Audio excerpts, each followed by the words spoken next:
नमस्कार दोस्तों, super math 4 classes में आप सभी का स्वागत है। आज हम रीजनिंग का प्रैक्टिस सेट 33 देखेंगे। इसमें रीजनिंग के 20 इंपॉर्टेंट प्रश्नों को रखा गया है। यदि आप एसएससी, रेलवे, एनटीसीपी या फिर किसी भी स्टेट एग्जाम की तैयारी कर रहे हैं तो यह प्रैक्टिस सेट आपके लिए काफ़ी इम्पोर्टेंट है, क्योंकि इसमें उसी टाइप के प्रश्न दिए हैं जो कि आपकी परीक्षाओं में पूछे जाते हैं। तो चलिए हम शुरू करते हैं प्रश्न 1 से। हमारा पहला जो प्रश्न है दोस्तों कि उस वेन आरेख का चयन करें जो दिए गए वर्गों के बीच में संबंध दर्शाता है। तो फूल, कपड़े और पीला, ये क्या है? 3 शब्दों को हमें दे दिया गया है। इनमें क्या बताना है कि ये एक दूसरे से किस प्रकार से संबंधित है, यानी रिलेशन में है। साथ ही साथ हमें क्या बनाना है? एक वेन आरेख भी बनाना है। ठीक, तो देखो दोस्तों, आप जानते हैं ये फूल है, ये कपड़ा है। तो दोस्तों कुछ फूल और कुछ कपड़े क्या पीले हो सकते हैं? जी हाँ, होते हैं। आपने देखा होगा कि जो कुछ फूल होते हैं जैसे सूरजमुखी का हुआ, तिली का हुआ, या फिर अन्य भी कोई होते हैं। ठीक, तो वे क्या होते हैं? पीले होते हैं। इसी प्रकार आपने देखा होगा कि कुछ शर्टें पीली भी होती हैं, पैंट भी पीले होते हैं। ठीक, तो दोस्तों जो फूल और कपड़े क्या हो जाएंगे? ये अगल अगल हैं। ठीक, लेकिन दोस्तों कुछ क्या होंगे? पीले होंगे और कुछ क्या होंगे? सफ़ेद कपड़े भी होंगे। ठीक, तो ऑप्शन ए इसका राइट आंसर हो जाएगा। तो ये तो दोस्तों हमने डायरेक्ट बता दिया। अब इसे किया कैसे जाता है वो देख लीजिए। ठीक, तो देखो दोस्तों, सबसे पहले जो काम होता है वो होता है आपका क्या कि किन्हीं भी 2 शब्दों को आप ले लिया करें और उनके बीच में संबंध को देखा करें। जैसे हम फूल और कपड़े, इन 2 शब्दों में क्या देखेंगे? संबंध देखेंगे। क्या दोस्तों फूल और कपड़े में कोई संबंध है? नहीं है। फूल अगल होता है और दोस्तों कपड़े अगल होते हैं। ठीक, इतना हो गया। अब हमारे पास क्या बचा है? पीला। तो पीला का संबंध आपको फूल से भी देखना है और किससे? कपड़े से भी देखना है। तो आप सभी जानते हैं दोस्तों कि जो कुछ फूल होते हैं वो भी पीले होते हैं और जो कपड़े होते हैं वो भी कुछ क्या होते हैं? पीले होते हैं। तो दोस्तों ये जो पीला वाला आ जाएगा ना, वो बीच में आ जाएगा। यानी कि दोस्तों कुछ फूल भी पीले होते हैं और कुछ कपड़े भी पीले होते हैं। तो ऑप्शन ए इसका राइट आंसर हो जाएगा। तो ये क्वेश्चन दोस्तों आपको वेन आरेख यानी वेन डायग्राम के टॉपिक से पूछा जाता है। तो दोस्तों मैं आपको वही टॉपिक बताऊंगा दोस्तों जो कि आपको परीक्षाओं में इस टॉपिक से एक ना एक क्वेश्चन पूछा ही जाता है। ठीक, तो दोस्तों जितने भी मैं आपको ये क्वेश्चन बताने वाला हूँ वो एग्जाम में रिपीटेड क्वेश्चन है और जिस टॉपिक के आधार पर पूछे जाते हैं तो वो टॉपिक भी मैं साथ में आपको बताते चलूँगा। तो इस टॉपिक से दोस्तों आपका एक ना एक क्वेश्चन आता ही एग्जाम में। ठीक, नेक्स्ट क्वेश्चन। तो नेक्स्ट क्वेश्चन है दोस्तों, यदि संडे को 63 लिखा जाता है तो ट्यूसडे को क्या लिखा जाएगा? अब देखो यहाँ पर जो संडे है, SUNDAY संडे को उनने किस आधार पर दोस्तों 63 लिख दिया है। अब देखो दोस्तों यहाँ पर कोडिंग संख्या का इस्तेमाल मत करना।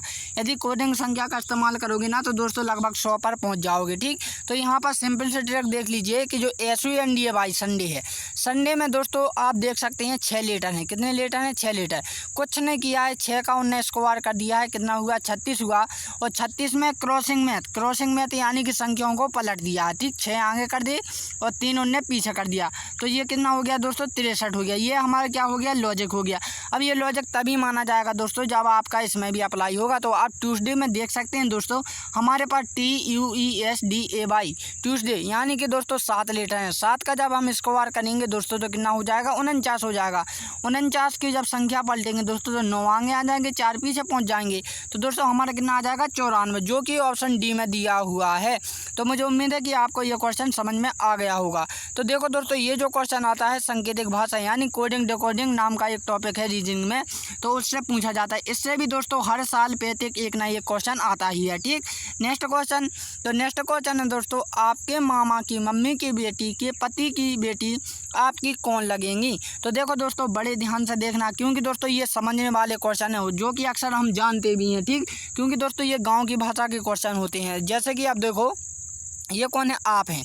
तो आपके मामा, ये तो हमें संबंध आ रहा है कि ये हमारे मामा है, क्योंकि ये तो क्वेश्चन ही बता रहा है। ठीक, तो ये बोल रहा मामा की मम्मी। मामा की मम्मी से दोस्तों आपका कैसा संबंध रहेगा? नानी का रहेगा। ठीक, और मम्मी की बेटी यानी दोस्तों नानी की जो बेटी रहेगी उससे आपका क्या का संबंध रहेगा?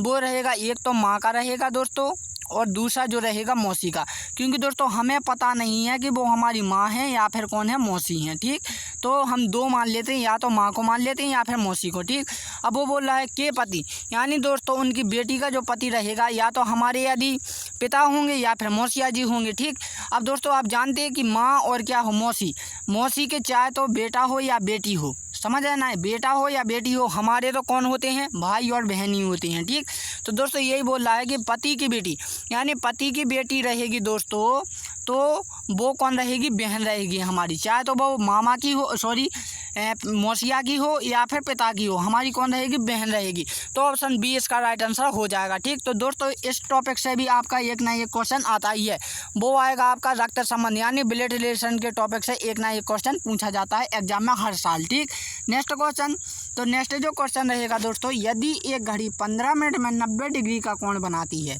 तो घंटे वाली सुई 15 डिग्री का कोण कितने मिनट में बनाएगी। बहुत इंपॉर्टेंट क्वेश्चन है दोस्तों, ये रिपीटेड क्वेश्चन है और ये 2024 में ही पूछा जा चुका है, जैसे कि आप डेट देख सकते हैं। ठीक, तो देखो दोस्तों यहाँ पर मैंने थोड़ा सा चेंज कर दिया है, क्योंकि दोस्तों यहाँ पर 7.5 था। ठीक, 7.5, ठीक, ये डिग्री पूछा था, लेकिन मैंने यहाँ पर कितना कर दिया, 15, क्योंकि दोस्तों मैं अगले जो टॉपिक में बता रहा था सेट में, उसमें इसको दे दिया था, इसलिए मैंने थोड़ा सा बदल दिया। ठीक, लेकिन दोस्तों ये रिपीटेड क्वेश्चन है, इसी टाइप का क्वेश्चन पूछा जा चुका है। ठीक, तो देखो दोस्तों यहाँ पर सबसे पहले आपको समझना होगा कि 1 मिनट में दोस्तों जो घड़ी बनाती है वो 6 डिग्री कोण बनाती है, और 5 मिनट में दोस्तों कितने डिग्री बनाती है, 30 डिग्री।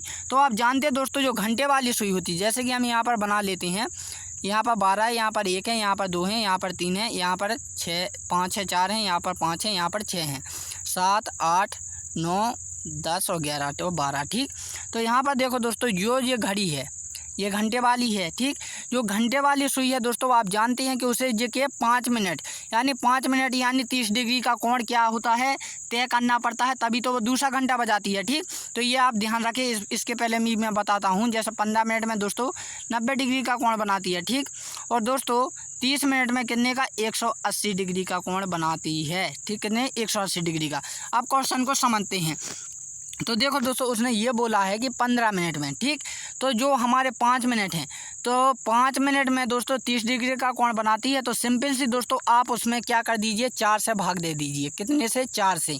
अब 4 से क्योंकि दोस्तों हमें उसका 1/4 हिस्सा निकालना है। अब 4 भागों में हम कैसे बांटेंगे वो आपको मैं समझाता हूँ, क्योंकि दोस्तों हमारे पास 30 डिग्री का कोण है, क्योंकि कोई भी जब घड़ी घंटे बजाती है तो वो 5 मिनट की दूरी तय करती है। ठीक, और जो मिनट वाली सुई है उसे पूरा घेरा देना पड़ता है। ठीक, तो देखो दोस्तों जो 30 है हमारा, क्योंकि जो ये वाला कोण है ना दोस्तों ये 30 डिग्री का कोण है। ठीक, तो जो हमारी घड़ी है दोस्तों कांटे वाली, यही डिग्री का कोण उसे तय करने हैं कि 15 मिनट कहाँ बजाएगी। तो दोस्तों 15 जो मिनट बजाएगी 15 डिग्री का कोण बनाएगी, वो बीच में बनाएगी, और बीच में जब बनाती है दोस्तों तो क्या होता है कि कुछ साढ़े बजते हैं, जैसे कि दोस्तों 1:30 भी हो सकता है, 12:30 हो सकते हैं। ठीक, यानी दोस्तों वो 30 मिनट में बनाती है। कितने मिनट में बनाएगी, 30 मिनट में। ठीक, कितने मिनट में, 30 मिनट में। समझ गए ना।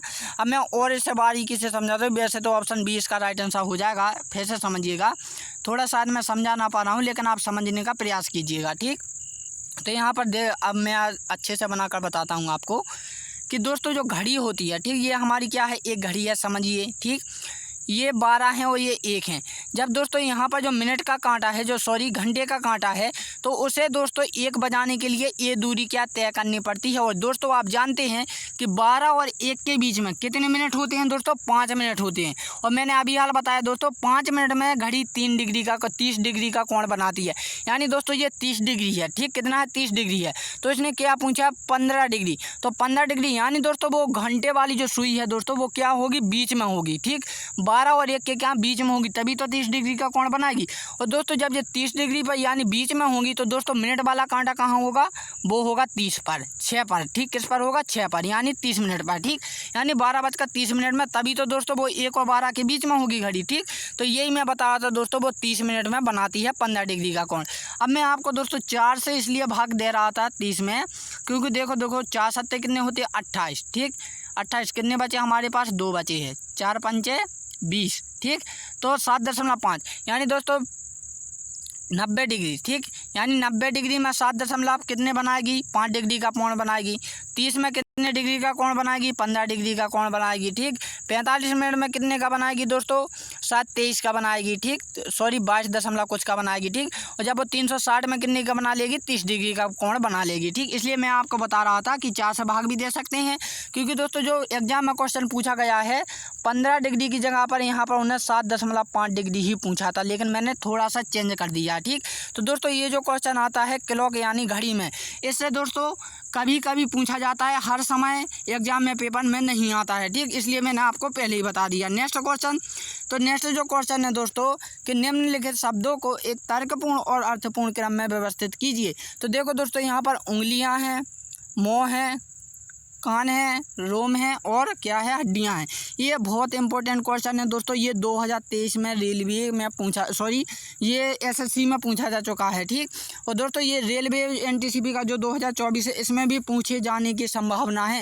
इसलिए दोस्तों ये शायद पहली बार किसी के पास नहीं है ये क्वेश्चन दोस्तों, ये पहली बार सामने आया हुआ है। इसलिए दोस्तों मैंने आप लोगों के साथ शेयर किया है कि इस टाइप के क्वेश्चन भी आते हैं। ठीक, किसमें, तर्कपूर्ण और अर्थपूर्ण क्रम वाले में। ठीक, तो देखो दोस्तों अब पहले तो आपको तर्कपूर्ण और अर्थपूर्ण क्रम समझना होगा कि आखिरकार ये होते क्या हैं। ठीक, क्योंकि कुछ बच्चे ऐसे होते हैं जिन्हें पता ही नहीं होता है कि इस टाइप के क्वेश्चन कैसे किए जाते हैं। ठीक, तो दोस्तों तर्कपूर्ण का मतलब होता है कि किसी शब्द हो, वर्ड हो या फिर कोई सा भी लेटर हो, उसमें लॉजिक हो। ठीक, और अर्थपूर्ण, अर्थपूर्ण का मतलब ये होता है दोस्तों कि कुछ वर्ड दिए गए हैं, उन वर्ड में क्या है, पूरा का पूरा आपको संपूर्ण अर्थ समझ में आ जाए। जैसे कि हमारे पास दोस्तों आपने रामायण या फिर किसी में ग्रंथों में देखा होगा श्लोक 2 लाइन के होते हैं, लेकिन दोस्तों उनका अर्थ बहुत बड़ा होता है। ठीक, इसी प्रकार दोस्तों हमारे पास जो 5 लेटर दिए गए हैं, 5 लेटर में दोस्तों हमें ऐसे क्रम में व्यवस्थित करना है कि उसकी पूरी की पूरी कहानी क्या आ जाए, समझ में आ जाए।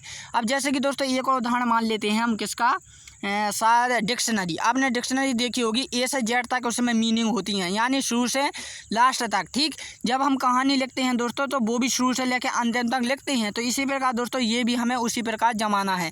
अब देखो दोस्तों पहले क्या आएगा, इसका मुँह आएगा। ठीक, तो 2 आएगा, फिर क्या आ जाएगा, कान आ जाएगा, फिर उंगलियाँ आ जाएंगी, फिर इसकी क्या, हड्डियाँ आ जाएंगी और फिर आ जाएगा रोम। अब कैसे आया मैं आपको बताता हूँ दोस्तों। आप जानते हैं हमारे शरीर में जो मुंह होता है, कितने होते हैं हमारे मुंह, 1 होता है।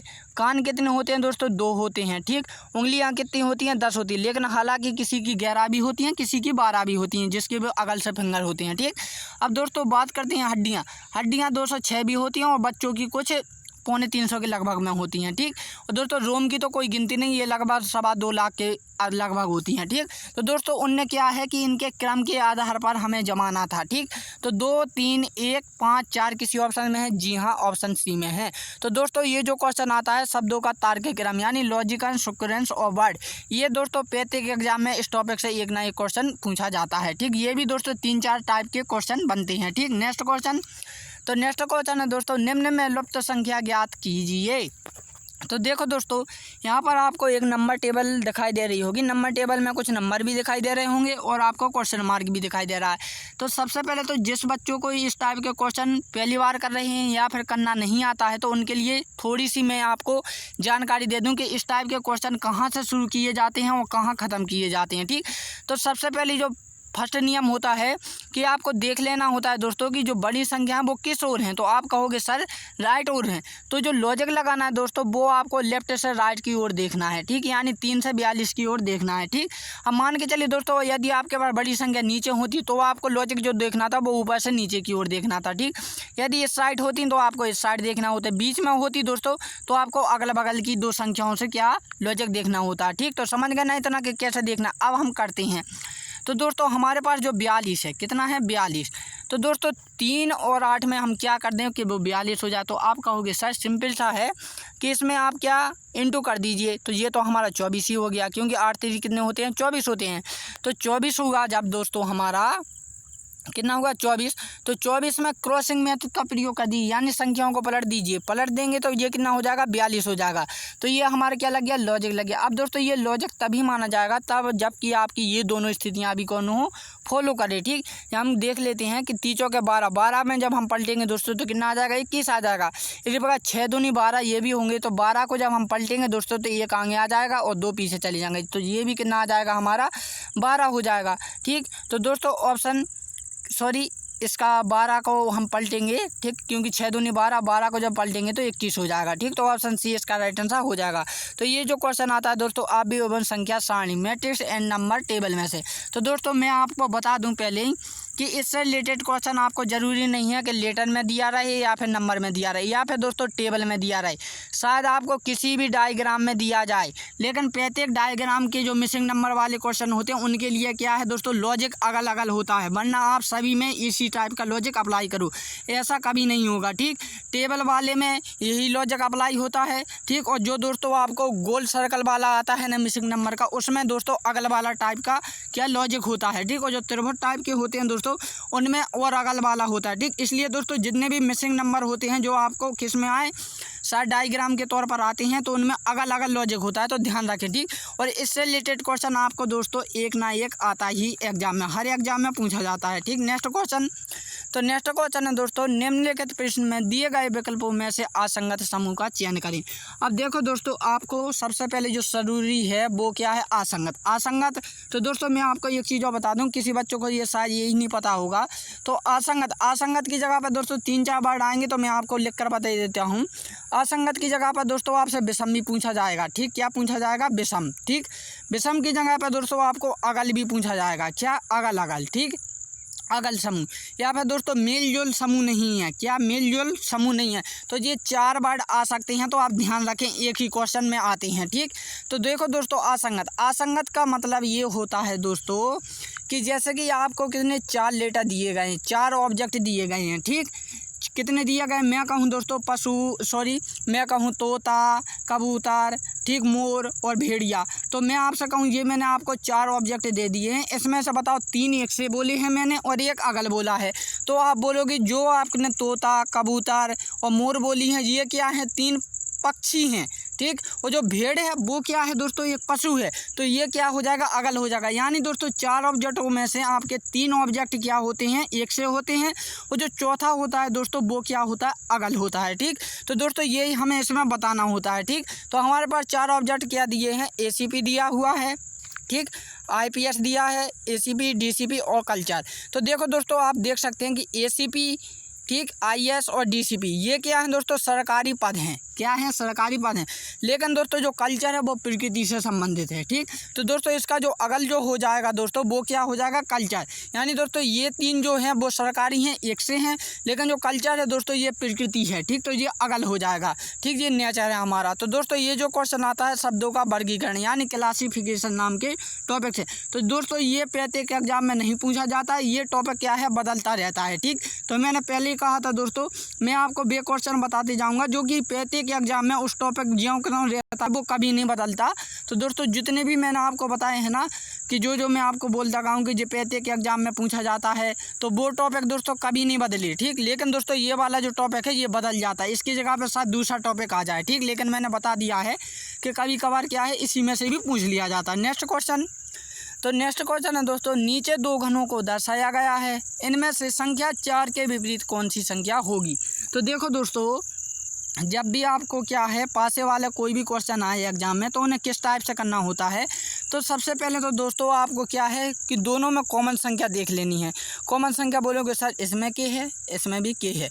यहाँ पर दोस्तों 4 नहीं है, 4 की जगह पर आप और कुछ कर लीजिएगा, शायद कर लीजिएगा के नहीं कीजिएगा, ठीक। यहाँ पर और कुछ कर लेते हैं हम, आपको समझा यहाँ पर मिसप्रिंट हो गया है थोड़ा, ठीक।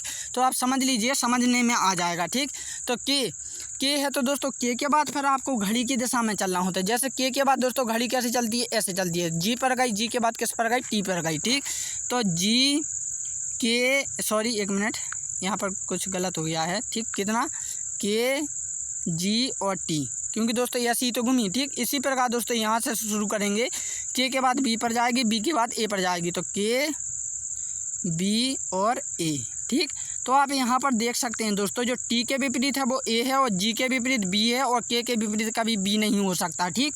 तो के विपरीत दोस्तों के कभी नहीं हो सकता। इसके अलावा जो आपको ऑब्जेक्टों में या फिर आपको क्या है पासे में नहीं दिखाई देती है वही इसकी संख्या हो जाती है। ठीक, ये मान के चलिए यहाँ पर यस होता तो यस इसका राइट आंसर हो जाता किसका, के विपरीत वाला। ठीक, तो देखो दोस्तों ये मुझे उम्मीद है कि समझ में तो आ गया। यहाँ पर आप मान लीजिए जी पूछ लेता, ठीक, जी, तो आप कहते शायद जी के विपरीत क्या है, बी है, और बी पूछ लेता तो बी के विपरीत क्या है, जी है।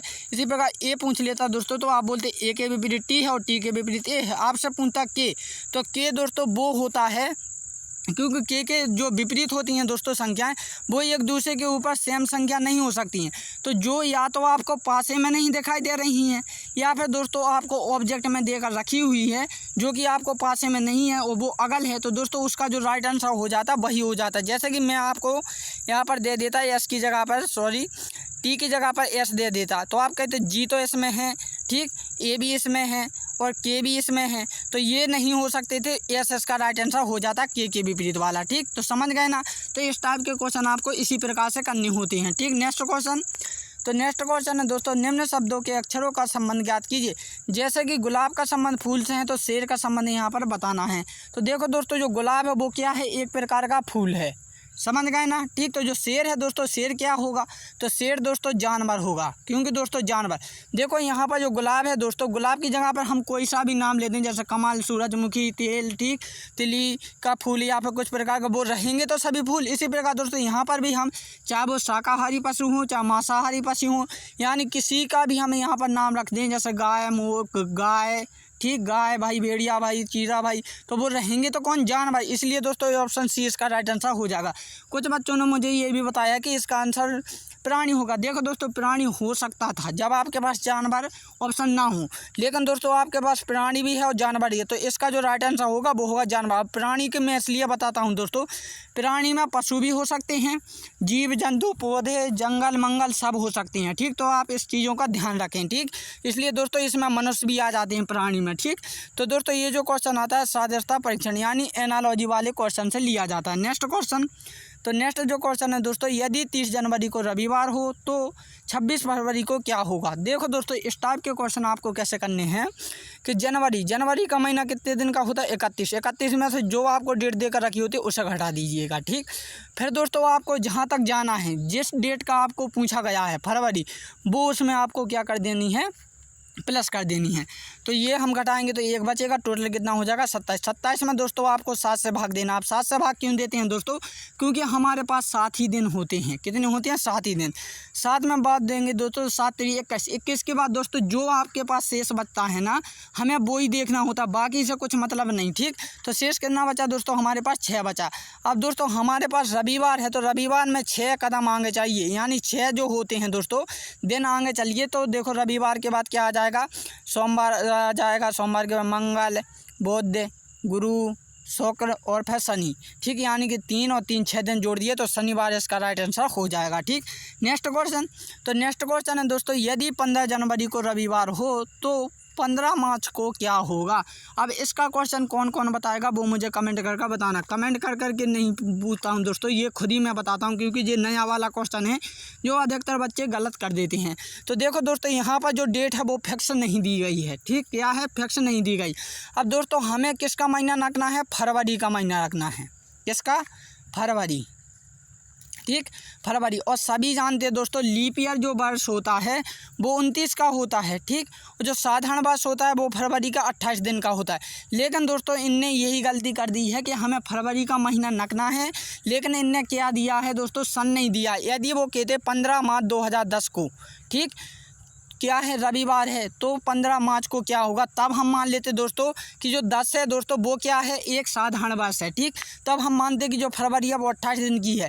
तो इसका जो राइट आंसर हो जाएगा दोस्तों वो हो जाएगा DI, यानी डिफ़ॉल्ट। इसका मान ज्ञात नहीं किया जा सकता। ये जो क्वेश्चन है वो गलत है। ठीक, तो आप समझ गए ना। जब भी आपको दोस्तों इस टाइप का क्वेश्चन आए और फरवरी का महीना यदि निकलना है आगे, ठीक, तो उसकी यदि पूरी डेट देकर रखी है तो आपको जो पहला वाला क्वेश्चन किया था उसी टैग के माध्यम से करना है, और यदि नहीं देकर रखी है दोस्तों तो आपको DI लगा देना है, या फिर इसका मान ज्ञात नहीं किया जा सकता इस प्रकार से। ठीक, तो नेक्स्ट क्वेश्चन है दोस्तों, नेक्स्ट जो क्वेश्चन है कि नीचे दिए गए श्रृंखला श्रेणी को रिक्त स्थान को पूर्ण कीजिए। 3 5 7 क्वेश्चन मार्क 13 और 7। तो दोस्तों ये जो सीरीज है वो बढ़ते क्रम की ओर आगे जा रही है। ठीक, अब देखो दोस्तों ध्यान से देखो यदि संख्याओं को आप, तो यहाँ पर 3 है, यहाँ पर 5 है, यहाँ पर 7 हैं। ठीक।